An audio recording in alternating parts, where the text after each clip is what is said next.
The views expressed, opinions given, and any communication made between the hosts and guests of What Are You Afraid of Horror and Paranormal Show do not necessarily reflect the views or opinions of Para X Radio, EMC Network, or all services that play this show. The hosts and services are not responsible for the actions of their guests, and the original rights of all intellectual property is retained by the creator, and all work is used with either permission or Creative Commons license. The show is for entertainment purposes only.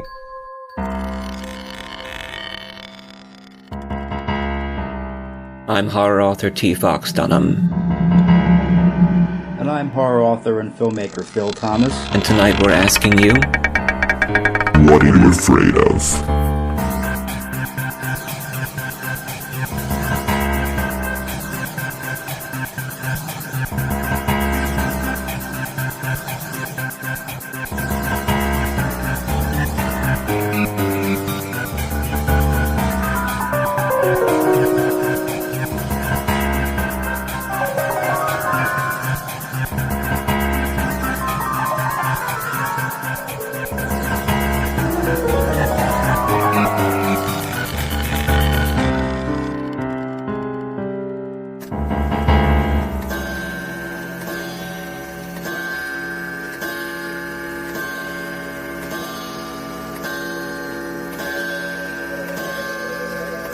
Philadelphia's horror home with hosts T. Fox Dunham and Phil Thomas.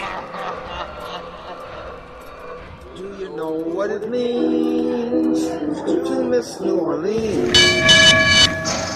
Episode 120. That's right, 120, baby. Of the Dead Still Party in New Orleans, or as they say down there, Narlands. They say Narlands. They say Narlands. That's how they say it, huh? Yeah.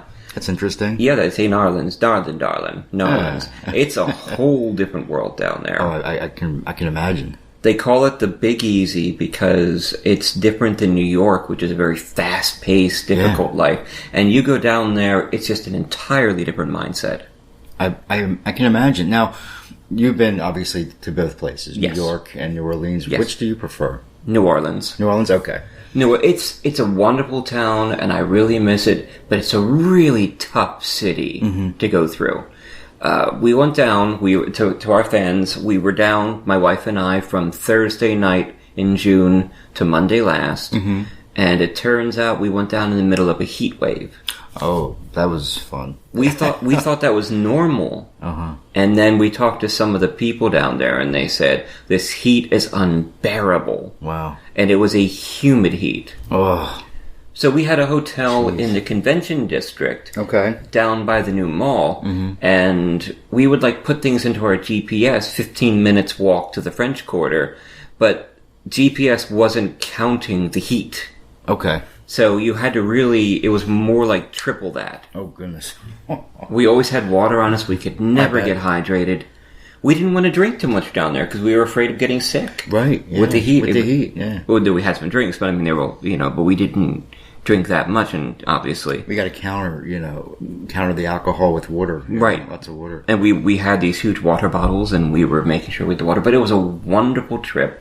We flew down from Philly at 7:30 in the morning. We stayed by the airport, crossed over in Atlanta, and then got to New Orleans with a whole afternoon, and then just basically five wonderful days. That's great. We were in the middle of everything, and God, what a great trip for Allison and I. It was our first long vacation since our honeymoon in Scotland. Right. Yeah, I mean, you guys were away 5 days. I mean, you went away a day or two here and there, but we've never done this was a long trip. Yeah, exactly. Yeah. But this is What Are You Afraid of? Horror and Paranormal Show. I'm T. Fox Dunham. And I'm Phil Thomas. And this is episode 120, The Dead Still Party in Narlands. And we're going to be talking about some of the cool stuff I encountered down there. Okay. And we got a great ghost story, I hope it's good, about what they call it St. Louis 1. It's the St. Louis Cemetery 1 in the New Orleans itself, right off the French Quarter. It's the oldest cemetery, still active. Right. And you've seen them down there. You've seen the buildings that are above ground because they don't bury their dead. Okay. They can't because of the water level. Oh, right. Coffins float. So it's just an incredible cemetery with a lot of feeling of voodoo to it. Did you feel energy while you were there? Oh, yeah. Yeah? Oh yeah, between the heat and the energy, yeah, that was on the last day. And we were walking around trying to not kill time, but do some stuff before we had to get a flight out of there. And then they delayed the flight, and we were going to miss our connecting. So I'm sitting there at Cafe Beignet. Okay. Which is a wonderful place for coffee and beignets. And I'm trying to get another flight out of there, otherwise we'd be stuck there another day, which I didn't mind. Of course, Allison was getting coffee and beignets. Have you had a beignet? I don't think I ever have. It's like a donut. Mm-hmm. It's cooked like a donut, and it's just a sort of square piece of dough, and then they fry it and put powdered sugar on it. There's something wonderful about beignets. Okay. And getting coffee with it. We brought home some coffee from Cafe Beignet, and it is delicious. I bet. So, you've been doing well? I've been doing okay, yeah, yeah. I've been doing, my week has not been as eventful as yours, obviously, because you were in New Orleans, and that's awesome. Yeah. But last week, I really pounded the pavement. I really did a lot of editing on my novel, because, as most people know, I'm not sure if they do, but, the company that I had a publishing deal with went out of business. Yes, you've changed your biography. And I've changed my biography because they're not releasing it because they no longer exist. So, yes, that's a problem. So I wanted to, there's a publisher that I had in mind that I wanted to send it to. It was recommended to me. And highly recommended, actually. Okay. I don't want to mention it yet because I'm not sure what's going on. Right. I've literally just sent it off. That's proper. Like yesterday or the day before, actually. And they got back to me immediately. Did they really? Yes. They didn't say yes. They just got back to me. And on the site it says up to 8 weeks to get back. And they've already talked to you. And they've already talked to me. They got back to me the next day and said, thank you very much. We're going to look this over and we'll get back to you shortly. That's good news. Yeah, it was good news. And I wasn't expecting to hear anything for like 2 months. You know? So they're enthusiastic. Yeah. That's great. Yes, that's really awesome, Phil. Yeah. I know you've been working on this project for a while. Yeah, I mean, it was a couple of years where I didn't even touch it because I thought publisher had it. I signed a deal. Boom, that was it. It was, I put it behind me. I worked on something else. Right. Which is usually how it works. Yeah, it's usually how it works. And I wrote another novel in the meantime, in the process, waiting for this one to get published. And then, last fall, they said, we're going to be publishing it in the fall. Yeah. And then, we're going to publish it in the spring, meaning this spring. Yeah. And then February, I get an email, not only me, but to all the authors, we're dissolving the company. So I'm actually glad they didn't publish it last fall because it would have died. It would have died, with no help or promotion. Right. So it was never published. Thank goodness they didn't do it. So I still I can still do a first run on it. Now, to many of the authors who listen to our show, because we are a dark magazine that also speak to indie artists and authors and do a lot of writing stuff, this is common. Yeah. You think rejection is the greatest pain in writing, and it's not. Right. It's getting accepted and then having the project fall through. Got it. You got it. And this has happened to me numerous times, and it really stings. It does. It does. It really does. And you waste all this time, and you could have a book sitting in a publisher for a year. I know. Or two, and then they die. Right. And you've lost all this time on your book. Yep. That it could have been out there with other publishers getting considered. Yep, and that's what happened. And all you can do in the end is take it. Yeah. And just be professional and try to make the most of it. Take it and move on. Yeah, try to make something out of it. Yeah. So to all the other authors out there, you have to have a strong heart and will to handle this crap, because we've both been through this, and we will continue to. And no matter how professional, the more professional they get, the worse they seem to be. Yeah. Because they don't care, because they can do what they want, because there's always a crop of authors out there who are desperate for being published. Right. So they know they can screw you over and move on. That's right. That's right. But this is episode 120, The Dead Still Party in New Orleans. Now, when I was down there, I obviously collected a lot of ghost stories, bought a lot of books, spoke to a lot of different people who are potential guests, are very interested on coming on the show. Wonderful. So we'll have some cool people. That's great. Coming on some voodoo stuff, some ghost hunting stuff, some local musicians. And, of course, I collected a lot of ghost stories. And one of the places that we hung out was St. Louis Cemetery 1. And I took some time down there, and then I got back and did some research, and I wrote up a story based on St. Louis 1, talking about the more famous ghosts and the history of the cemetery itself. And it's such a neat place. Right. And it's still active. Mm-hmm. They're still burying people there. Okay. And you'll hear why in the story. It's because the dead decompose in a year. Oh, really? Okay. And we had a neat, we were at this great hotel. It was Spring Hill Suites, wonderful hotel, not historic, but very clean, very modern, great breakfast. And I was talking to one of the ladies who worked there, Jada, I believe her name was. In fact, hopefully she'll be listening to the show. Sorry if I got your name wrong. And she was talking about how her grandfather is buried there. Okay. And they buried him with her grandmother. And this surprised her because they had just buried her grandmother, and then they're like, we're just going to put him in the same tomb. Okay. She's like, how? The body's still there. And the thing was, she had decomposed to bones in a year. Okay. So they just pushed the bones back and shoved her grandfather in. And in a year, they'll shove him back. Wow. And this is how they've been able to fit 100,000 bodies into a cemetery no bigger than a city block. Wow. Whoa. Yeah, isn't that cool? Yeah, that's definitely interesting, yeah. Wow. But it's also, as you can imagine, the dead don't want to go to sleep. They want to keep partying in this wonderful city. And as you're walking through the cemetery, you can even hear the music from the French Quarter and Frenchman Street and stuff like that playing over the cemetery and the other cemeteries there. It is remarkable. So I wrote this up and I recorded it. This is called St. Louis Cemetery 1. The Ghost Story, part of our New Orleans ghost selection that I'm putting together. Okay, so before we listen to your story, is this a short story? Is it fiction? This is all collected folklore from the observations of tourists and the people down there. Okay. Those who attend the church. This is all recorded folklore. It's not fiction. Okay. So it talks about the cemetery, the history, why they do things the way they do down there, and the famous ghosts that have appeared there. Oh, nice. Including the Voodoo Queen. Okay. No, you should put a twist on that and make great characters. I'm thinking I might. Yeah, you should. Yeah. That'd be cool. I'll talk about that when we come back. So this is St. Louis Cemetery 1 Ghost Story on What Are You Afraid Of?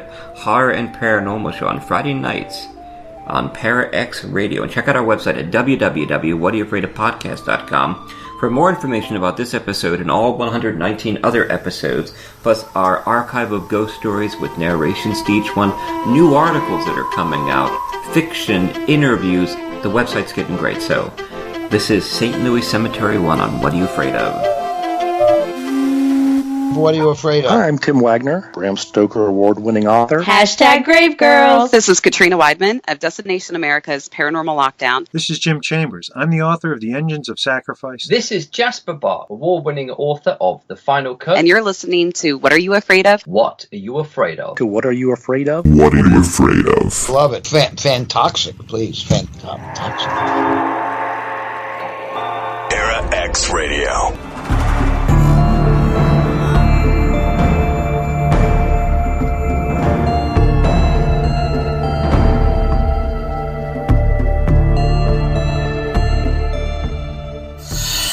The Ghosts of New Orleans. Story 1. St. Louis 1 Cemetery. Researched, written, and narrated by T. Fox Dunham. Cemeteries are typical places where one can find a wealth of paranormal folklore, and there are few that can match the character and history of St. Louis 1, located in the alluring city of New Orleans. In mid-June, my wife and I had the good fortune to spend 5 days in the Big Easy. We tasted delicious, heavy local Cajun and Creole cuisine, toured the historic locations, and, of course, searched for ghost stories. It didn't take long to find several. St. Louis Cemetery No. 1 is the oldest extant gravesite in the city. The Spanish established it by royal decree in August of 1789 to replace the city's older St. Peter Cemetery after the city was redesigned following a fire in 1788. Like the later graveyards, it takes up just one block, but it holds over 700 tombs. Over 100,000 of the New Orleans dead now reside in these above-ground stone plots. Many famous citizens were buried in St. Louis 1, including former privateer of the Battle of New Orleans, Dominic Q, Pierre Nord Alexis, the President of Haiti, Sugar Baron Eton de Boer, and even Homer Plazy, famous plaintiff in the 1896 Civil Rights Supreme Court case. And many more prominent citizens rest their weary bodies in the city within a city. And of course, people started reporting ghosts in the stone necropolis soon after it opened. History lives in the gorgeous city of New Orleans. As you walk through the city or ride its streetcars, you jump through various periods in time. Modern New Orleans, reflected by the new casino and hotels on the Mississippi, or you can travel back in time below the verandas in the French Quarter. The vine-covered marble houses standing one story above ground in the cemetery reflect some of the oldest parts of the city. The French learned early that you cannot bury the dead in the grounds of the city. Being below sea level, the cause of much of the climatic suffering, the coffins float, especially after floods. Thus the iconic cities of the dead came to be. At first they tried to drill holes in the wooden coffins to keep the boxes from floating, even weighing them down with sand and stone. But still the boxes took to the waters, creating unsanitary conditions. So they stopped trying to bury them, creating small buildings to house the bodies. Now anyone who has been to New Orleans knows how hot it can get. Lord! And the buildings acted like ovens, advancing decomposition. After only 1 year, only bone remained. There are many different tomb designs. Companies sold metal pieces to build the tombs with modular frames. Some tombs are built like ovens with brick arches. Barrel-vaulted tombs are known for their vaulted roofs. Box tombs are built to the grounds. And of course, most tombs bear crosses. Family members often install cast iron fences to protect the dead from vandalism. Cobblestones for the paths were mined from Lake Pontchartrain. There was no plan designed, so the tombs create a maze. Families place cryptic symbols on their tombs so they'd know the location of their deceased loved ones. Mark Twain called the cemeteries the cities of the dead, and yes, like the living, the ghosts come out to party, mostly at night. Tourists have seen the grizzled face of an old man appear in the stone of one of the tombs. Others have heard screams or whistles, or seen spectral lights flashing. Like most old cities are known for their famous residents, known figures also haunt St. Louis I. The most famous is the Voodoo Queen, Marie Laveau. New Orleans is known for voodoo. Voodoo is the multifaceted religion that takes elements of folk Catholicism, Native American religion, spiritism, spiritualism, and European folklore. And of course, it had a queen. Marie Laveau was born in 1801. She was a known fortune-teller, practiced voodoo, and cured with herbal remedies in a time when little was understood about medicine. In addition to being a skilled practitioner, she was also a local politician, holding power over others by learning their secrets. Her power grew great as people sought her out to fix their problems using herbs and sorcery. Marie Laveau knew that half her power came from people's beliefs, and she played the theatrics, wearing a red and white turban along with colored clothing. People claimed she would vanish right in front of them. Naturally, she had reappeared after her death in the city of her burial. Many over the years have claimed to see her spirit, and thrill-seekers would get into the cemetery at night. Voodoo rituals were performed to summon her up, and drunken partygoers would vandalize the site. Finally, the Catholic diocese closed the city to the public, allowing only guided tours. Her ghost is still spotted, wearing flamboyant clothing. Some visitors come to openly mock her, and those people are often reported as being scratched, pinched, or even shoved to the ground. She is a proud spirit. Many still seek her power and leave offerings at her tomb. People have even reported seeing her spirit becoming ill or touched by the Voodoo Queen when they try to invoke her. People on nearby Rampart Street have claimed to have heard her loud voodoo curses sung out from the cemetery. Others have seen a woman draped in a boa rising from beneath the stone walls.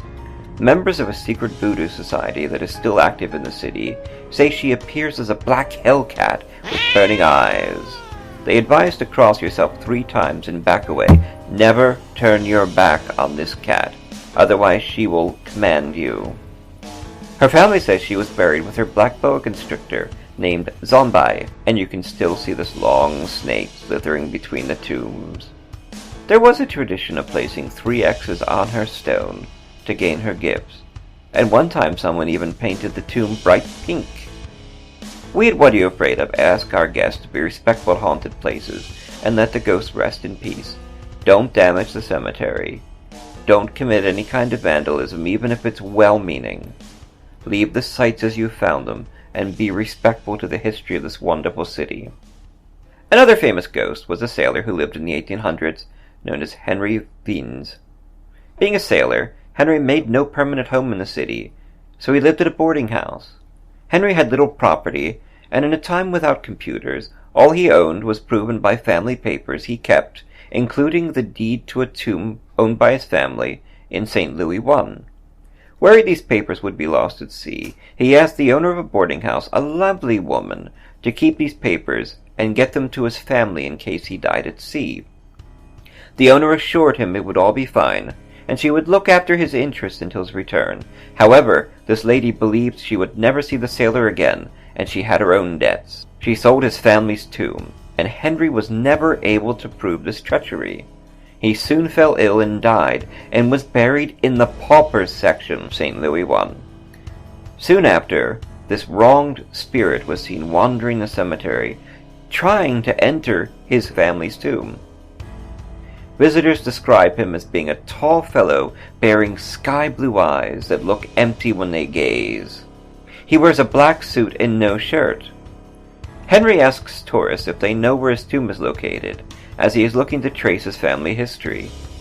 It is even said that he has appeared to funeral mourners, asking them if there's any room in their tomb for his bones. People have caught his spirit on film, and ghost hunters have captured an EVP of a man saying, "I need to rest." Will Henry ever find eternal peace? Of course, another spirit, called Alphonse, may be mistaken for this weary sailor. Alphonse is a lonely ghost, lost in the maze of the dead. He often takes the hands of tourists and asks them to help him find his way home. Then when they turn or blink away for a second, Alphonse vanishes. The ghost desires more attention for his resting place, and he is known for purloining flowers from other graves and spreading them out on his. He always appears with a grin on his face, then he suddenly breaks into tears and vanishes. Visitors may also see the ghosts of cats and dogs, the phantoms of caretaker animals who still roam the cemetery, seeking their former masters. Another spirit asks for help putting flowers on his wife's grave. This ghost has become known as Jimmy, and he appears as a tall, husky man missing several teeth and possessing a powerful odor. He is often drunk, even in the afterlife, and he asks for rides home or to carry children on his shoulder. I guess they don't have Uber in the afterlife. EVPs have even recorded this man telling dirty jokes. St. Louis I is a beautiful and decaying city dedicated to the dead of one of the liveliest cities in the world. While wandering the chaotic lanes, you can still hear the jazz, blues, or Creole music played in the adjacent French district, or the ring of streetcar bells. Ghosts roam within the stone walls of the cemetery, unable to let go of the city of life. The Witch Queen of New Orleans, Marianata II, said of this cemetery, "The dead walk the alleys of St. Louis one more than the living, and when I pass over, I shall certainly be one of them." She is said to be buried in a secret tomb in St. Louis I. What Are You Afraid Of? Horror and Paranormal Show is an eclectic audio magazine created by the authors T. Fox Dunham and Bill Thomas that explores everything dark, strange, paranormal, and creative through ghost stories, fiction, conversation, music, humor, and interviews with authors, filmmakers, crafters, historians, and paranormal investigators. We also create a series of author events. We are both published authors, interested in a variety of topics, exploring the darkness through produced segments of the subject of horror, the paranormal, the art of writing, and noir, anything dark. Topics better enjoyed at night. We do the show to promote our published work, and we support other artists and authors with the show. We entertain to reach out to new readers. Fox and I record the show in the city of Philadelphia, and we are often on location in haunted sites and artist events. Listen to over 120 episodes on Para X Radio on Friday nights at 9 p.m. Eastern Standard Time. You can also find the show on most major podcast services including iTunes, Spotify, Google Play, Stitcher, and many more. Or you can check out our expanded content, ghost story archives, links, interviews, and articles on our website at www.whatayouafraidofpodcast.com. Email your true paranormal experiences to whatareyoufraidof117@gmail.com to be produced into narrated segments by our voice actors, or contact us through the website at www.whatayouafraidofpodcast.com, where you can find guidelines about our ghost story submissions. We don't judge.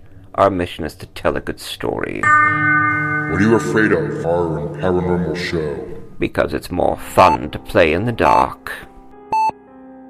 Mercy, a new horror medical thriller from author T. Fox Dunham, published by Bloodbound Books. Based on the author's horrific battle with a rare form of lymphoma that involved intense chemotherapy and radiation, Fox turns the horror of his experience into terror on the page. William Saint is dying of cancer. On most days, death seems like a humane alternative to the treatment. Stricken with fever, William is rushed to Mercy, notorious as a place to send the sickest of the poor and uninsured to be forgotten, and finds the hospital in even worse condition than his previous visit. Willie's memories faded. He grabbed his sack head, the sack head of the scarecrow, picking at the exposed chicken wire to hold them in. However, the memories fell out of the holes in his face. They wormed and crawled from the leather flesh and the old clothing of the scarecrow, then squirmed and wiggled down his body. The grounds are unkempt, the foundation is cracking, and like the wild mushrooms sprouting from the fissures of decay around it, something is growing inside the hospital. Something dark. Fangoria gives Mercy 3.5 out of 4 skulls. Dunham has channeled his many brushes with the other side into the exquisitely rendered, lyrical, supernatural hospital thriller Mercy. It's feeding on the sickness and sustaining itself on the staff, changing them, and now it wants Willie. Come now, Mr. Saint. Just a little more of that sweet milk. So salty and so good. You won't miss it. And we ever do so like our delicacies here at Mercy Hospital. Part medical horror, part supernatural suspense, Mercy is a hard-hitting fever dream of a novel. I enjoyed the hell out of it. Tim Wagner, author of The Way of All Flesh and Eat the Night. Available from Amazon, Barnes & Noble, and bookstores everywhere in both print and digital versions. Life is an addiction. Let go. Let it all burn. Sweet Amityville, Phil! These are trying times for the supernatural and paranormal. So many TV shows and podcasts. In time like these, we need more horror hosts like Shauna and Vicky on Geeks Paranormal on Parax Radio on Wednesday nights. Gosh, Fox, you are so right. I love those geeks. Shauna and Vicky. Does geek stand for something? You know it, my creepy companion. Geek stands for General Ectoplasm Exposition Knowledge Society. Wow. Do they speak to inspirational ghosts and give information on hauntings around the world? Do demons vomit pea soup? That's Vicky and Shauna. They are the go-to ladies of the paranormal. I'd trust them to investigate anything. Oh, I know. Why, if we were abducted by UFOs and taken into space for probing, I want Sean and Vicky to save us from some X-Files action. Some extraordinary X-Files action. And if Bigfoot abducted us, stole us away to some remote Yeti cave, and forced us into making venison and pine needles ectoplasm pie with a dash of banshee wailing, I'd want Sean and Vicky to give us the recipe for some good old ectoplasm pie. Now, that would be some peppery paranormal pie. Yum. And if we were possessed by a horde of hell demons, guess who had one exorcising the spirits? Sean and Vicky, am I right? Damn skippy, foxy lad. Listen to those wonderful hosts of the Paranormal on Parax Radio at 9 p.m. on Parax Radio, exploring the paranormal with the geeks. We're Phil and Fox on What Are You Afraid Of? Horror and Paranormal Show on Parax Radio on Friday nights at 9 p.m. Your source for everything paranormal. Parax.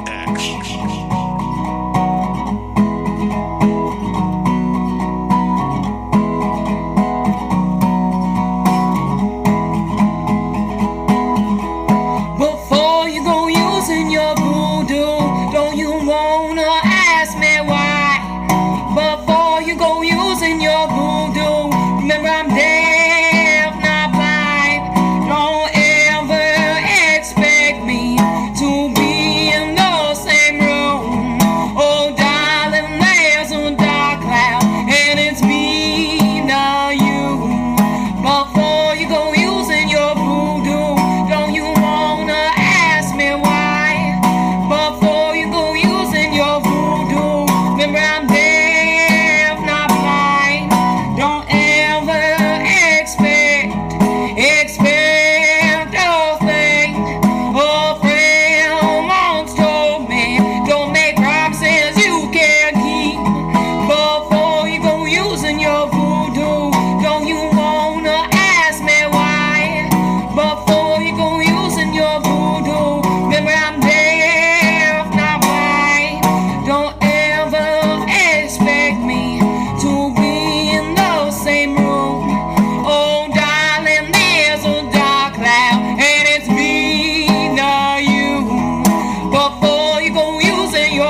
we're back. Fox, that was great. Thank you, Phil. You're welcome. Yeah, the cemetery was a neat place, and it's very different from how they do things up here. Right. And we had such a good time, and we didn't actually go into the cemetery. In fact, they've closed the cemeteries because of a lot of vandalism down there. And that's something I said in the story was, don't vandalize these places, even if you mean well. You know, like the tradition of putting 3 crosses on the Voodoo Queen's tomb to grant her favor. It's like, that's vandalism. Right. Don't do it. So... that's definitely vandalism. Yeah. Yeah. But we were talking about how New Orleans is the ghost capital of the South, kind of like Gettysburg. Okay. And Saturday nights, like Allison and I were out Friday and Saturday nights. Right. And we had gone to a wonderful place on Friday called Daisy Duke's. Great, and with great food. In fact, we'd been given all these recommendations about restaurants, like the really nice ones. And we sort of made that list our don't go to. Because we wanted the home stuff. We wanted the traditional stuff, the folk cooking. Right. And Daisy Duke's was top of the list, and we got these huge bowls of gumbo, man. Oh, I should have asked you to bring back some gumbo. I'm going to make some. Do you know what Nice. I did? We went over to the French market, and I bought a big bottle of authentic gumbo spice that they make there. Oh. So I'm going to be making some of this with the authentic spice. And they made biscuits. Butter biscuits were just amazing. Oh, God. That's making me hungry listening to we'll be doing gumbo hopefully next week or the week after that. I'll make sure to save you some. Sure. Send some to your mom, too. Absolutely. So, like, New Orleans is a party town. That was one of the nastier shades about it. And people go down to drink. And I don't know why, because why? Is the alcohol better down there? Yeah, right. If you're just going down to get drunk, stay home. Save yourself the airfare. You got it. Because there were bachelorette parties and bachelor parties and all sorts of drunken idiots walking on the street. And you were asking me about all the music. Yeah, the jazz clubs. Yeah. Now, some of the clubs had some of the musicians on Friday and Saturday night, but mostly they waited because they've stopped doing Friday and Saturday nights because the people turn into drunken idiots. Oh, man. And are very disrespectful. In fact, there's a story about some guy getting drunk and driving in his car and hitting musicians on the sidewalk. That's terrible. Yeah, I know. So we got lost in this. And the other thing were all the ghost tours. Now, there are some very good ghost tours down there. Some very educated people. Right, I'm sure there is. Very talented people. But it seems like anybody with an iPad who can read from the internet has set up a ghost tour for $30 a person. So you're walking through the street, you're dodging drunk people on the left, and these masses of people, these ghost tours. There's a guide like every corner on every street. And they're standing there just chatting friendly with the people because they have no material. And then 15 minutes later, they'd move on to the next site. It was... Oh, man.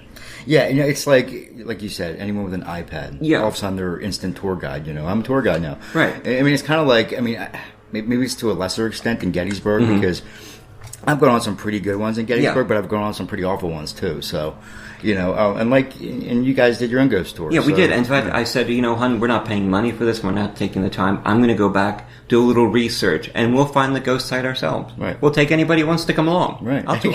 There you go. For free. For free. Right. Free ghost tour. We got lost that night. We ended up in the Treme, which is a beautiful place of artists, but at night you don't want to be there. Oh, really? So we're walking down the street, and all of a sudden we look over the gates, and there are these spike wheels, like something from the Spanish Inquisition over all the empty gates and spaces where people try to climb over, they'll get... Wow. Yeah, and we're like, hon, this isn't the right place. Let's get out of here. We ran back. You ran? We ran back. No, you didn't walk, you ran. Now, as crazy as it was there on Friday, Saturday night, can you just imagine what it'd be like at Mardi Gras? Because that's on another level. Yeah. We were disappointed those nights because I remember New Orleans being a city of music. And then Sunday, every morning we got up at 7 a.m., went to breakfast, wonderful hotel, Spring Hill Suites, and then unfortunately the streetcars stations by the mall were both out of business at that point. Okay. So we had to walk all the way up to Canal Street in that heat. Wow. Sometimes we walked through the air-conditioned mall that's new there on the river, and then go out to the city, and we did that Sunday morning, and we thought it would be very sedate and dead and everything closed at 5. No, that's when they come out. Wow. All the musicians come out on Sunday and play in the shops and in the streets. It's beautiful. Nice. Absolutely beautiful. We went up to French Market, found the Good Doctor for Bill, this little string doll that I've had that was a symbol of mercy. Okay. And he kept saying, go down and find me the good doctor. It's part of a collection called String Dolls. We looked everywhere. It'd been out of print for 5 years. Mm-hmm. And then finally we found this guy in the French market, which is kind of like private vendors and flea market. And he had a bunch of them from the past, and he brought it in the next day. Okay. That's great. But we had drinks, and it was just really cool. Nice. Really cool. We collected ghost stories, and I learned about a couple of monsters down there. Like, did you know New Orleans has werewolves? I've heard something about that. You know the vampires? Yes. Of New Orleans, Anne Rice. But I've had conversations with Anne Rice about Doctor Who. Okay. Isn't that weird? That is weird. But these are called the Rugara, right? Okay. And it's a variation of the spelling Loupgara, which come from France, the French werewolves. Except for there are no wolves native to Louisiana, so they can be anything. They can be chickens, they can be dogs, they can be pigs, they can be cattle. It's basically a man turning into another animal, and the animals are always pure white. That's like White Walkers, right? White Walkers, there you go. Yeah. There you go. They turn into these Rugara, and they wander the streets at night, and they search the crowds for what they call their savior. Mm-hmm.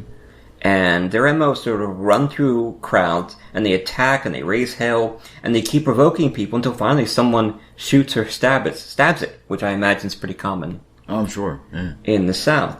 Now, these are Cajun legends, too. Right. How they prowl the swamps around Greater New Orleans and Acadiana, and the sugarcane fields and the woodlands, and sometimes they have a human body with the head of a wolf or a dog, or something like that, and they use it as tales to scare children. Be good, especially Cajun elders. Be good, or the beast will hunt you down and kill you. And this was a big Catholic legend, and I know you get that. Right. And people who did not follow the rules of Lent would either turn into one of these things, or be hunted down. Wow. By one of them. Do you follow the rules of Lent? I do, to an extent. To an extent. Yeah. There you go. Mm-hmm. To an extent, I do. To an extent. Yeah. Sometimes, you forget, or, Mm-hmm. Yeah, I understand. You mess up.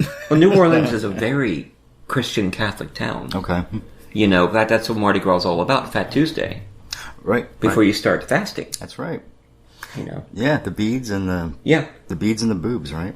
The beads and the boobs. Oh, Phil. The beads and the boobs. That's New Orleans. That's New Orleans. Phil. Amazing. Yeah. So the other thing that I found out about was something called the Goat People. Okay. Have you heard of these people? No. We have similar legends up here. Remember Helltown or Hellville? I've heard of that, yeah. Where this little race of miniature people live? Oh, yeah, yeah. Uh-huh. Yeah. Well, that's what basically they are. They claim that through years of inbreeding in swamps around New Orleans, these things were created called dwarf or goat people, and they're small and they're deformed, and they sort of become a sideshow for teenagers and drunk people who go out to the swamp to try to hunt these things down, take pictures of them, make fun of them, that sort of thing. And in response, they started torturing these people. This is very much a classic horror story. The hills have eyes. And then I'm just going to mention something real quick. So I was talking about earlier, actually, Red Dead Redemption 2, the game. Mm-hmm. There's a fictionalized New Orleans called Saint Denis. It's a town. Wow. And right surrounding it is a bayou. Mm-hmm. Swamps, alligators everywhere. It's huge. Fun. And there's, every once in a while, if you go in at night, around 2 a.m., you can get attacked by something called the night people. They come out of the woods. Yeah. They come out of the woods in the swamps. Mm-hmm. And I've been attacked many times by them. Have you really? Yes. Oh, that sounds so cool. And what they'll do is usually what they'll do is they'll trap the victim by hanging someone else by a tree. And when that person goes to investigate, they'll come out. Wow. This person's swinging. Yeah, this is what it is. They're a former victim, yeah. Yeah, this is exactly what this is. Right, okay, yeah. Now, they leave stray goats in the road, and they're bleeding. And people drive by these goats, and if they stop to help the goat or heal it or whatever, as soon as they walk away from the goat, these things attack. Okay. And that's sort of their MO. Wow. And it's all about the cruel treatment they've received as being a freak show. Okay. Basically. And they call these roads Grunch Road. In fact, there's something called the Grunch, which is close to the goat people in legend. It's like their Chupacabra. Okay. It's a beast. And it's around the eastern suburbs. And it was an old road known as the Grunch Road. It was long and narrow. It led off into the woods. And it comes to a dead end. Mm-hmm. And there, this creature would come out and attack you and eat you, called the Grunch. Oh, God. You ever meet one, Mr. Grunch? Mr. Grunch. Did you make your way into the bayou any? No, we didn't have the chance. No? Okay. I really wanted to kayak in the bayou. Okay. But there's just so much to do down there. Yeah, I can imagine. You know? Yeah. I would like to have seen it, though kayaking among mosquitoes and alligators and turtles. I can see your apprehension. Yeah, you know what I mean? Yeah. You don't want to get attacked. Right, right. But this is What Are You Afraid of? Horror and Paranormal Show on Para X Radio at Friday nights at 9 p.m. And you also find our website at www.whatareyoufraidofpodcast.com, where we've got every episode, expanded content on all those episodes, plus our archive of ghost stories. And we have been putting up people who have actually contacted the show, want to give us articles, and then use us as credits on their CV. Okay. I've got a few people doing this. In fact, someone just put up a nice little article, an essay, about out-of-body experiences. Okay. And she researched it pretty well with citations, and it's up there at the website at www.whatareyoufraidofpodcast.com, and she's sending me some other ones. Nice. Very nice. Which is pretty cool. And we've got other people who want to send in articles, so we're... I don't know if they realize, it's just you and me. Yeah. We're not exactly like... Yeah. You know, so we're building up a website there, and you can send your ghost stories into us. We really need them. Yeah, we want to hear them. Yeah, so we'll showcase them. Yeah, we'll have our voice actors record them, and you can find out information about how to send us in ghost stories at www.whatareyoufraidofpodcast.com. So we're over at near Cafe Du Monde. Okay. There's a couple of beignet places down there. And that was Sunday morning. It's 11 o'clock in the morning. Allison's drinking a Long Island iced tea. Nice. I'm drinking a Hurricane. I drank 11 in the morning, you said? Yeah. It was breakfast time. It was breakfast drink. Nice. It's New Orleans, Long man. Island, Come on. I know, you got it. And the funny thing about Sunday morning was that's when everybody had the hangover, and they were either sleeping it off in their hotel rooms or leaving. Right. So it was empty. Yeah, that's great. You know, and we were listening to some great music at the cafe, and we walked by, and there are street performers everywhere. And this old African-American guy with sunglasses, I'll put up a picture up at the website at www.whatafraidofpodcast.com. He says, he asked me my name. He asked Allison's name. Obviously, he's going to try to sell us something, right? Yes. And I gave it to him, and he says, there's a song about Fox in New Orleans. And we're like, really? And Allison's trying to get away, and I wouldn't let her. And I knew something good was coming. Okay. So I grabbed my phone and hit video record. Okay. And he puts on the music so he can sing to it, like karaoke style. He can even play a musical instrument. Right. And it's obviously him singing in the background. But he starts putting in other words for things like Fox. Okay. Because Fox left his heart in New Orleans. And he's singing to Allison, and Allison's got this perturbed look on her face. She's rolling her eyes. It is hysterical. And I recorded the whole thing. You recorded this? Nice. I recorded it, and I turned it into a song. Okay. And I'll play it before the break, what it sounded like. And you can even hear Allison's horror. We are a horror show, and she was horrified. That's right. So we're playing that. We've also got music from Mr. and Mrs. Smith called Before You Use That Voodoo and Voodoo Altar, some nice blues and jazz that I got from the Free Music Archive. Well, links to them up at the website at www.whatareyoufraidofpodcast.com. You'll be hearing those songs to the show. So I'm going to play this now, and, it's a wonderful little song, and then we'll be back. This is T. Fox Dunham, but What Are You Afraid of? And Phil Thomas. And this is the song we'll call Allison's Horror. And check out the video with her face at www.whatareyoufraidofpodcast.com.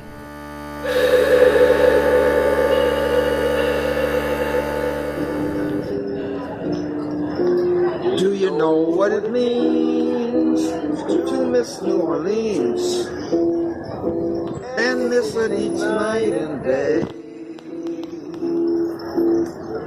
Fox may be wrong, but the feeling's getting stronger the longer Fox stays away from New Orleans.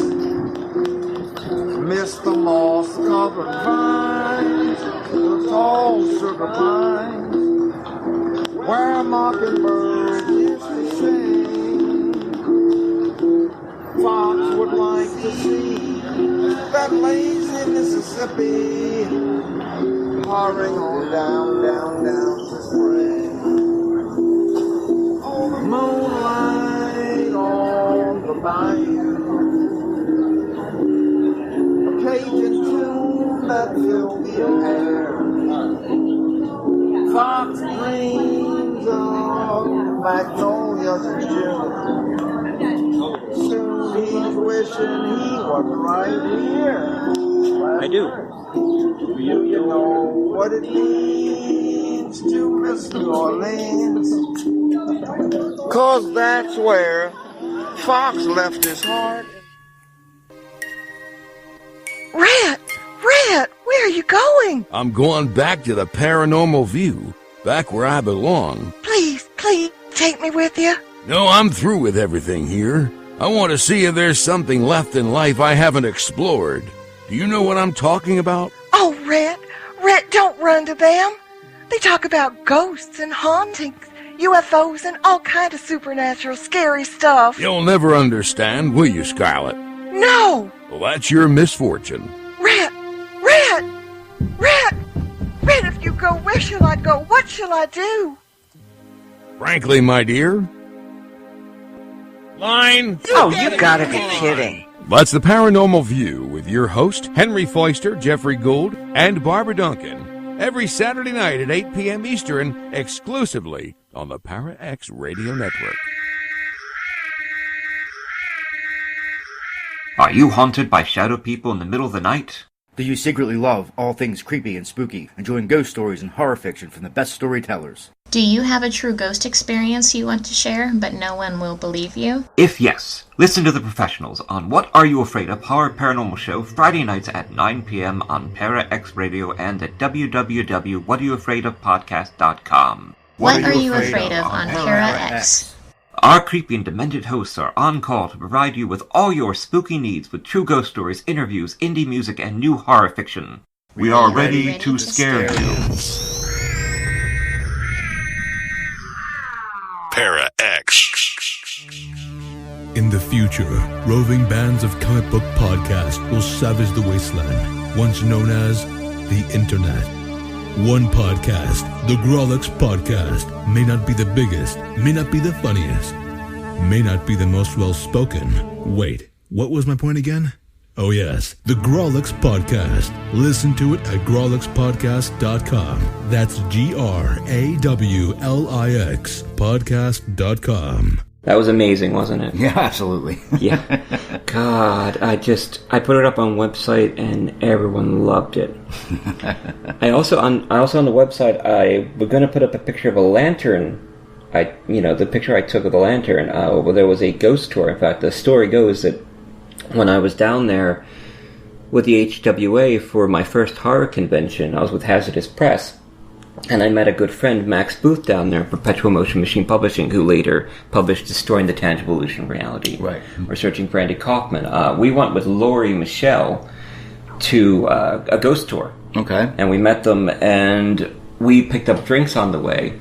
And we said to Max, are you getting a drink? And apparently they had stopped at every bar on the way and drank a hurricane. Okay. That's sort of a drinking game. Okay. So drink at every bar on the... He was pretty gone. I'm sure. By then. Yeah. And we were on the ghost tour, and we were listening to some of the demented people down there. Okay. Which we'll be talking about in future episodes.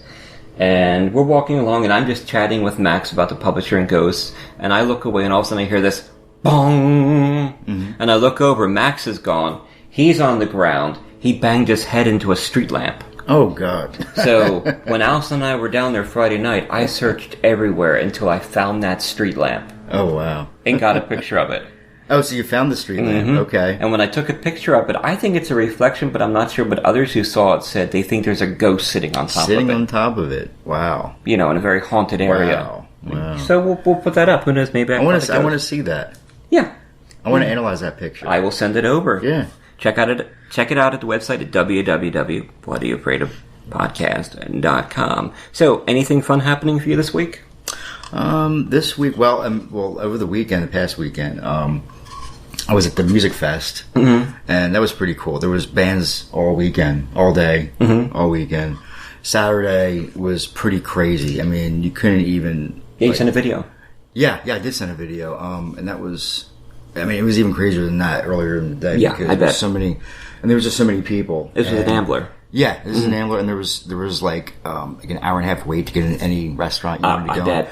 Yeah, I mean, I actually did go to one of them, eventually got in. There was like one table outside. Right. Just happened to go at the right time. And, you know, it was pretty cool. People run up and down the streets, and there's a lot of drunk people. Oh, yeah. I mean, I'll admit, I drank quite a bit too. So, Yeah. you know? Yeah. That was the one thing we didn't do too much of in New Orleans. Yeah. Was drinking. Except for Allison. It was just that one day. Allison had a couple of drinks. She got hungover on Monday. Oh, did you? Ah, okay. There you go. but this weekend, I might get on Wildwood this weekend. Oh, that'd be fun. Yeah. Yeah, we might go down too. Yeah. We need a little rest, obviously. Right. Yeah. But yeah, if I do that, you know, there's a couple of museums I've been looking up I want to check out down there. And, yeah, we try to hit I'm going to just hit the beach, relax. It's supposed to be a nice weekend. Yeah. It is. I mean, warm. it sucks right now. I mean, with this humidity and, yeah. you know, the rain and thunderstorms, but it's going to calm down. Yeah. I'm hoping to kayak this weekend. Okay. Nice. Yeah, and get some of my planting done. Good, Get my there you herbs go. finally in the ground and stuff like that. Wonderful. Just kind of resting after New Orleans. Right. Narlands, darling. Narlands. But just a great trip. We're going to have some cool guests. We're going to be doing some more New Orleans ghost stories. Yeah. Which I can't wait to share with you. Wonderful. And talking to a lot of different people who are down there, who have some ghost experience and paranormal experiences. Here's something odd. I don't know how she misconstrued this, but my friend, I haven't seen her in years. Her name is Brandy. She actually lives in Alabama. Okay. She messaged me on Facebook Messenger a couple days ago, and she's like, oh, so Phil, New Orleans ? I'm like, what? Uh-huh. I said, yeah, New Orleans, what do you mean? She's like, you're in New Orleans. I'm like, no, I'm not. Probably because I tagged you in on something. There you go. She's like, I saw on your Facebook, you're in New Orleans. I'm like, no, like my friend and co-host is in New Orleans. I'm not. She's like, I was going to say, you're really close to me. You should come by Alabama and visit me. I'm like, but I'm not there. No, I'm sorry. It's 4 hours away, 5 hours away. Don't. Yeah. She can come down there. Right.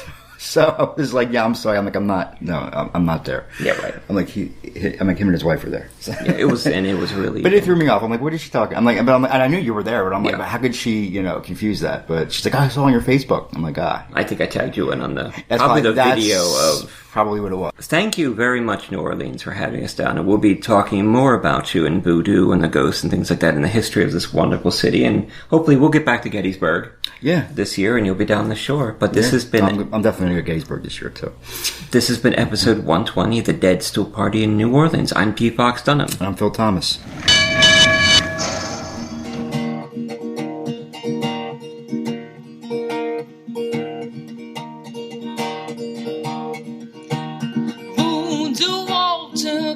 In a drawer, John and Jane Doe eyes.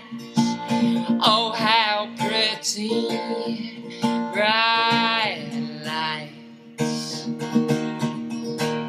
Oh, how pretty,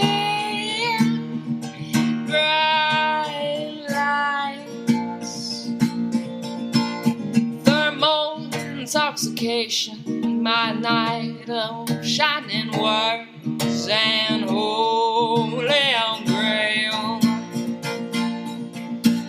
haunted states and taste of sweet pineapple and underground rats, a rusted chair and roaring engine, moonlight serenade, eclectic nightmare.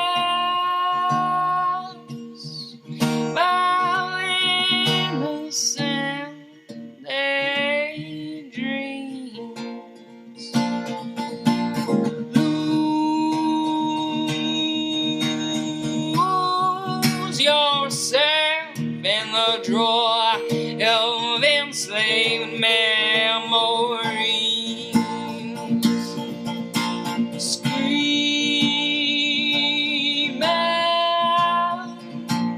to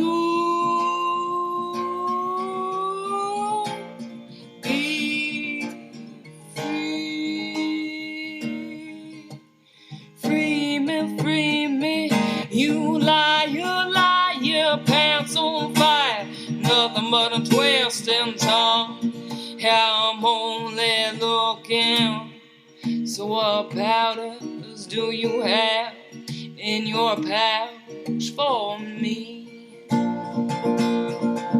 You lie, your pants on fire, nothing but a twisted tongue.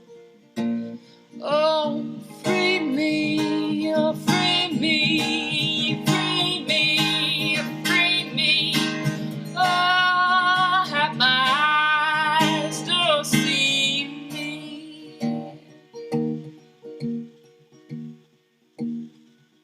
You lie, your pants on fire, nothing but a twisted tongue.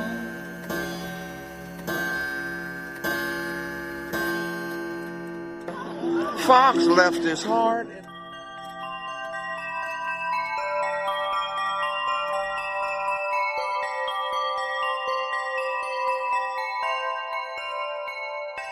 Phil Thomas is an author and screenwriter from the suburbs of Philadelphia. His screenplays have been produced into 2 feature films, False Face and Always from Darkness, and are available in major retailers such as Best Buy and Target, as well as availability on Netflix and Amazon Prime on demand. His screenplay, 3 Tunnels, was a semi-finalist at the LA Screenplay Competition. He is a member of the International Association of Professional Writers and Editors, and he currently writes for Cultured Vultures, GameSkinny, and BloodyDisgusting.com. He formerly held the position of Senior Marketing Manager at Eternal Press, and was a journalist for Patch, where he wrote a daily tech column covering the latest electronics and gadgets. He lives in the suburbs of Philadelphia, and is currently working on his second novel, Worst Afterlife Ever. T. Fox Dunham lives in Philadelphia with his wife Allison. He's a lymphoma survivor, cancer patient, modern bard and historian. His first book, The Street Martyr, was published by Gutter Books. A television series based on the book is being produced by Throughline Films. Destroying the Tangible Illusion of Reality or Searching for Andy Kaufman, a book about what it's like to be dying of cancer, was released from Perpetual Motion Machine Publishing, and Fox has a story in the Stargate anthology Points of Origin from MGM and Fandemonium Books. Fox is an active member of the Horror Writers Association, and he's had published hundreds of short stories and articles. His motto is Wrecking Civilization, one story at a time. Find out more information at www.tfoxdunham.com.